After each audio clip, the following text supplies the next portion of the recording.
Hello. ME 203 के इस lecture में आज हम जो मटेरियल्स की बाकी बची हुई मैकेनिकल प्रॉपर्टीज़ है उसके बारे में पढ़ेंगे। इलास्टिसिटी और प्लास्टिसिटी के बारे में हमने पहले जान लिया है। आज जो बाकी की बची हुई प्रॉपर्टीज़ है ductility, strength, hardness, stiffness, resilience, malleability, fatigue and creep, आज इनके बारे में हम जानेंगे। तो सबसे पहले देखते हैं डक्टिलिटी क्या होती है।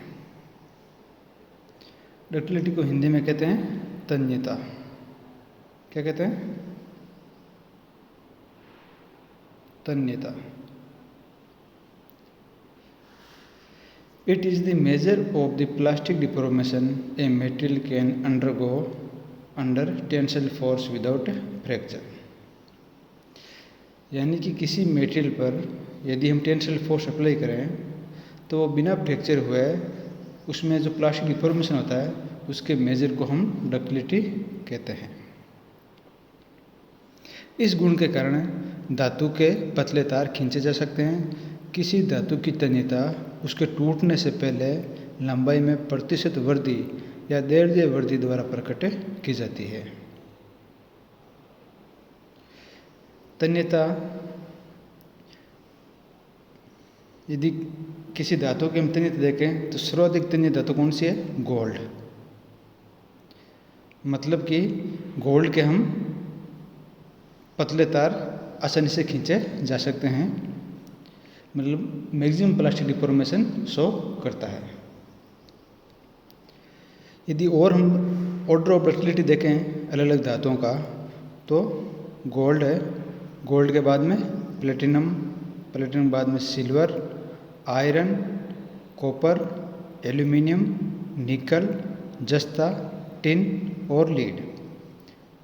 तो यदि कोई पूछ ले कि सबसे तन्य धातु कौन सी है तो सबसे तन्य धातु है सोना। सोने के बाद में प्लेटिनम है वो, और चांदी। सोना प्लेटिनम से भी ज़्यादा तन्य है। तन्यता का मतलब है डिफॉर्मेशन, परमानेंट डिफॉर्मेशन। कोई धातु फेल हो उससे पहले टेंसिल फोर्स के अंदर जो प्लास्टिक डिफॉर्मेशन शो करता है उसके मेजर को हम तन्यता कहते हैं।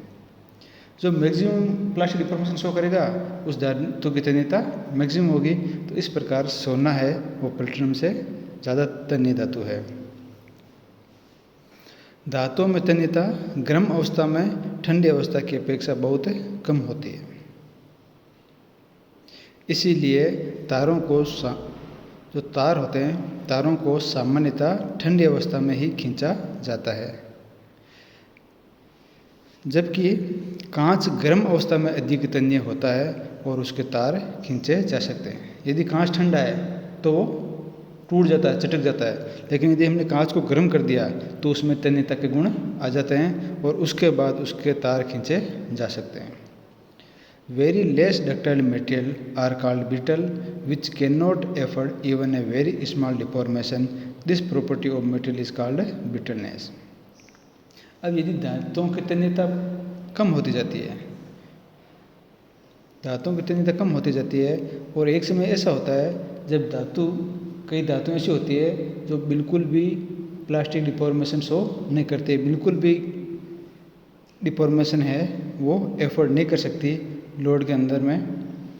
तो इस गुण को हम कहते हैं, ऐसी धातु ब्रिटल धातु कहलाती है और इस गुण को हम ब्रिटलनेस कहते हैं, यानी कि भंगुरता। ब्रिटलनेस को हिंदी में कहते हैं भंगुरता।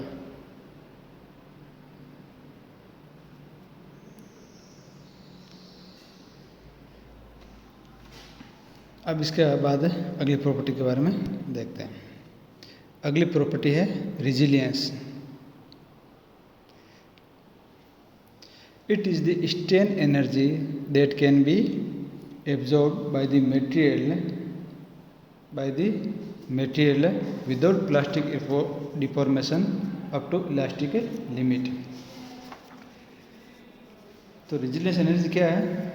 It is the strain energy that can be absorb, ये स्ट्रेन एनर्जी है जो एक मटेरियल द्वारा एब्जॉर्ब की जा सकती है without plastic deformation up to elastic limit. Elastic limits तक है यदि किसी धातु पर हम फोर्स अप्लाई करें तो उस धातु द्वारा जो स्ट्रेन एनर्जी एब्जॉर्ब होती है प्लास्टिक डिफॉर्मेशन से पहले तक की, उसको हम रेजिलियंस कहते हैं।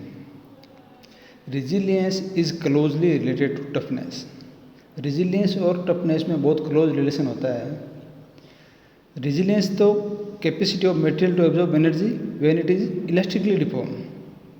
यदि किसी धातु को हम इलास्टिकली डिफॉर्म कर रहे हैं तो उसमें एनर्जी एब्जॉर्ब करने की जो कैपेसिटी उसको हम रेजिलियंस कहते हैं। और जैसे ही हमने अनलोडिंग की, जैसे ही हमने उस धातु की अनलोडिंग की तो जो एनर्जी है वो वापस से रिकवर हो जाती है। The associate property of the modulus of resilience which is the strain energy per unit volume required to stress a material from an unloaded state up to the point of yielding. Resilience is usually measured by the determining the rebound of a pendulum or ball after a single impact. It represents the ratio of energy given up to recovery from deformation to energy required to produce a deformation. Okay. Now है toughness. The toughness is maximum strain energy that can be absorbed by the material up to fracture. Toughness को क्या कहते हैं हिंदी में? कड़ापन।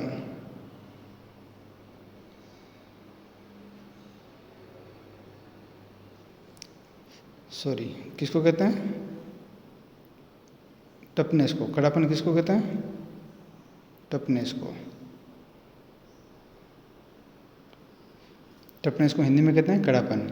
यह पदार्थ का वह गुण है जिससे पदार्थ टूटने से पहले मरोड़, झटकों या धक्कों का विरोध करता है।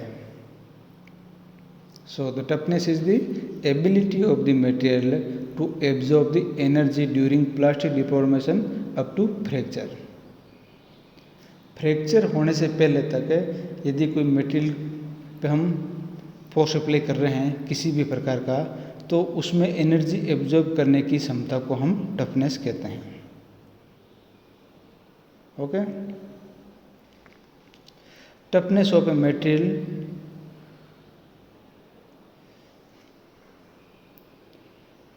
हमने जान लिया है कि टफनेस ऑफ मटेरियल क्या होती है। Toughness refers to the ability of a material to withstand bending और the application of shear stresses without fracture। कोई भी धातु का, कोई भी मटेरियल का, कोई भी पदार्थ का बिना फ्रैक्चर हुए shear स्ट्रेस या बेंडिंग को जो एनर्जी एब्जॉर्ब करती है उसको हम टफनेस कहते हैं। वो बताती है कि कोई धातु है वो बेंडिंग में या shear फोर्स में कितनी एनर्जी है वो स्टोर कर सकती है। एक लिमिट वो बता देगी कि इस लिमिट के बाद में वो मटेरियल है वो फेल हो जाएगा। Next point is malleability. Malleability को हिंदी में क्या कहते हैं? कुट्यता।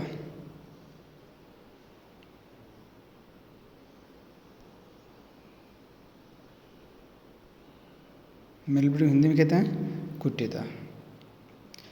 Malleability is the property of material to be plastically deformed into a flat sheet under compressive force। under compressive force। इस गुण के कारण संपीड़न बलों के अंतर्गत पदार्थ के रूप में बिना चटके पर्याप्त परिवर्तन किया जा सकता है। अर्थात पदार्थ को पीट कर या रोलिंग करके पतली चादर का रूप दिया जा सकता है।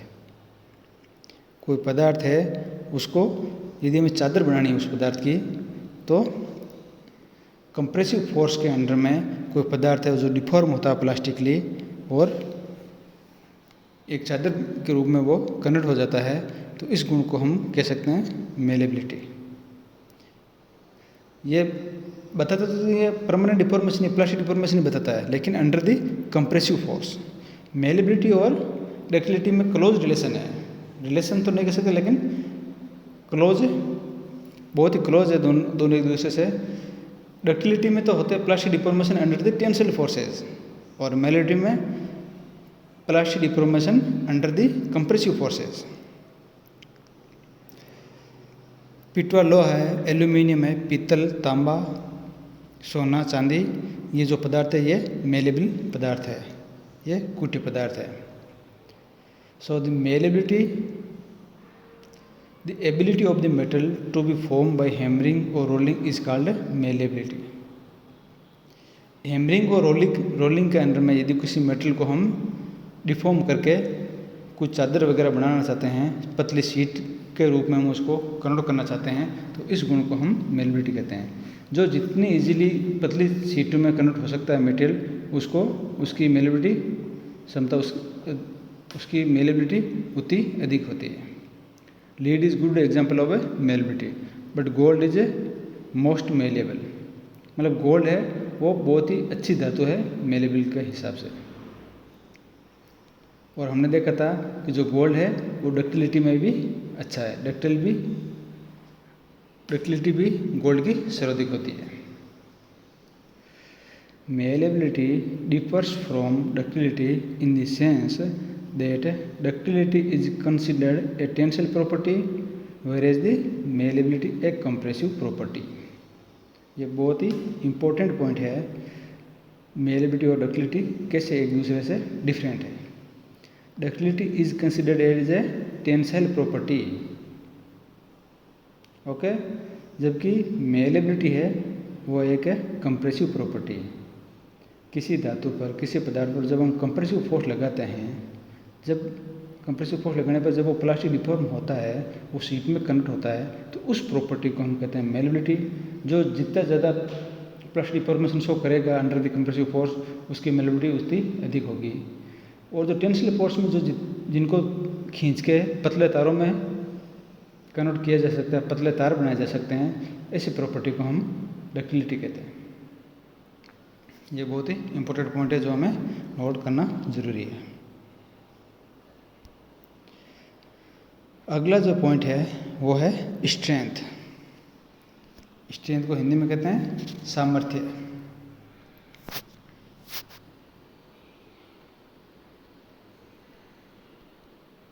सामर्थ्य असफल हुए बिना किसी पदार्थ पर बाहरी बलों को सहन करने की क्षमता को उसकी सामर्थ्य कहते हैं। The resistance offered bye a material on application of external force is called strength.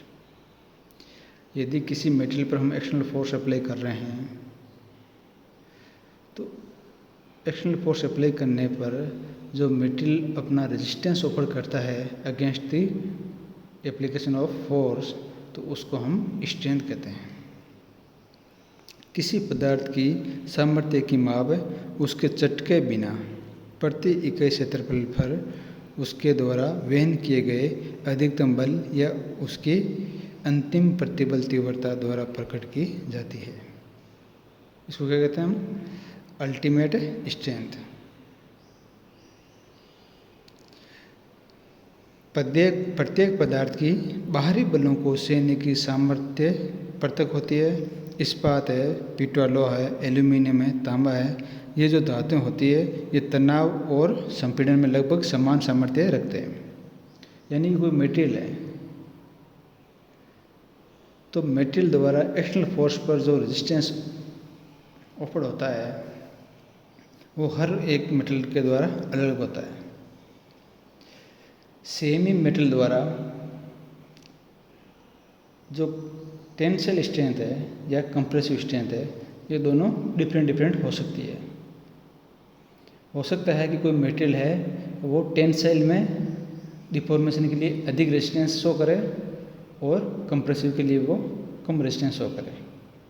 लेकिन कई मटेरियल ऐसे भी होते हैं जो टेंसाइल और कंप्रेसिव इन दोनों के दौरान सेम प्रकार की प्रवृत्ति, सेम ही वो अपना रेजिस्टेंस ऑफर करते हैं, सेम प्रकार की स्ट्रेंथ होती है। तो उनमें कौन कौन से हो गए, इस्पात हो गया, पिटोला हो गया, एल्यूमिनियम तथा तांबा। ये दोनों जो धातु होती है वो टेंसाइल और कंप्रेसिव फोर्स इन दोनों में सेम रेजिस्टेंस ऑफर करती है, लगभग सेम रेजिस्टेंस ऑफर करती है। इसका मतलब है कि इन धातुओं में तनाव के दौरान और संपीड़न के दौरान सेम सामर्थ्य होता है, लगभग सेम सामर्थ्य होता है। किंतु जब शियर में इनकी जो सामर्थ्य क्षमता है वो इनके जो टेंसाइल पावर है या कंप्रेसिव पावर है उसकी 1/3 होती है। मतलब शियर में वे जो टेंसाइल के प्रति जो अपना रेजिस्टेंस ऑफर करते हैं उसका 1/3 ये शियर में कर पाते हैं। अगली जो हमारी प्रॉपर्टी है वो है hardness. Hardness is the resistance offered by the surface to the material on indentation. ये पदार्थ का वह गुण है जिससे पदार्थ टूटने से पहले यह पदार्थ का वह गुण है जिसमें पदार्थ काटने, घिस जाने या खुर जाने के प्रति अपना प्रतिरोध शो करता है। कठोरता को सामान्य ब्रिनवेल हार्डनेस टेस्ट होता है उससे मापा जाता है। तो हार्डनेस को क्या कहते हैं हिंदी में, कठोरता।